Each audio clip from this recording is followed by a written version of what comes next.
Hi everyone, I'm David. I'm a wedding and portrait photographer from here in Melbourne, Australia.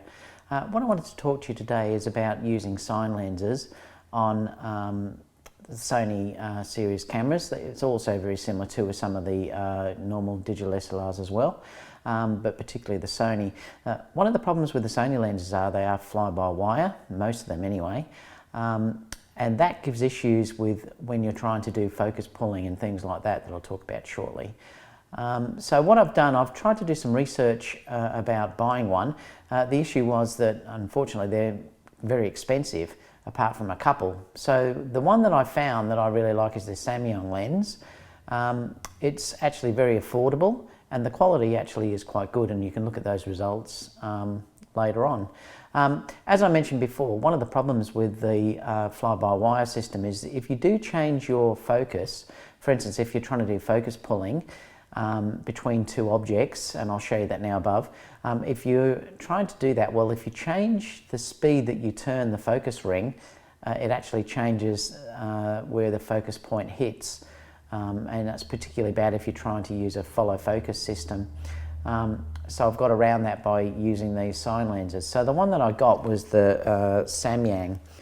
This is the 24 1.5. So it's really good, and when you shoot on the A7R2 and you do it in super 35mm mode, you're getting roughly around about a 35-ish sort of focal range, which I love to shoot anyway. So it's nice and wide if you want to leave it full frame, but on super 35 you get that nice 35mm-ish focal range. It's really quite beautiful to use. It is full manual focus though, but this is the Sony E-mount. So you do get the file information that goes through on the file, and it fits without using an adapter. There obviously is a Nikon one and a Canon one, Micro Four Thirds, etc. But I wanted to get the Sony one so I didn't have to use an adapter. Beautiful thing about these is it's a clickless aperture, so that you can actually move your aperture while you're filming without it getting that click and that step that you'll get if it has that. And obviously your focus ring has your numbers, so if you are focus pulling off the lens, you can preset this and then move to where you actually want to go. The rings are really, these focus rings here and here that you've got on it are very chunky, so they're very easy to grab onto, and you can really feel them very easily as you're working, which is a really great thing. Plus they fit the follow focus systems as well, because the cogs actually fit inside these cogs. So they work really well. It's a 77mm filter, so if you're using your NDs, that's the size that you've actually got to put on. Yeah, and I'm really happy with it. I found that manual focusing was a bit daunting at first, but particularly with the Sony series cameras, with the magnification that you get through the viewfinder and your focus peaking, it's actually really easy to do.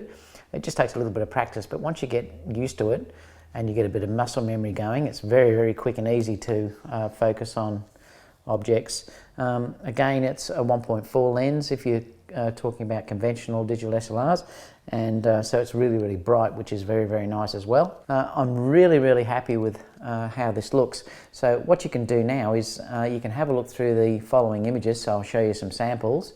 Now these have been handheld because I wanted to do this very quickly, just to get it out so you could have a look and see the results. If you did use a tripod, monopod, etc., you would get a much smoother look. But yeah, I'm really happy. So have a look.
Okay, so I hope you like looking at those images.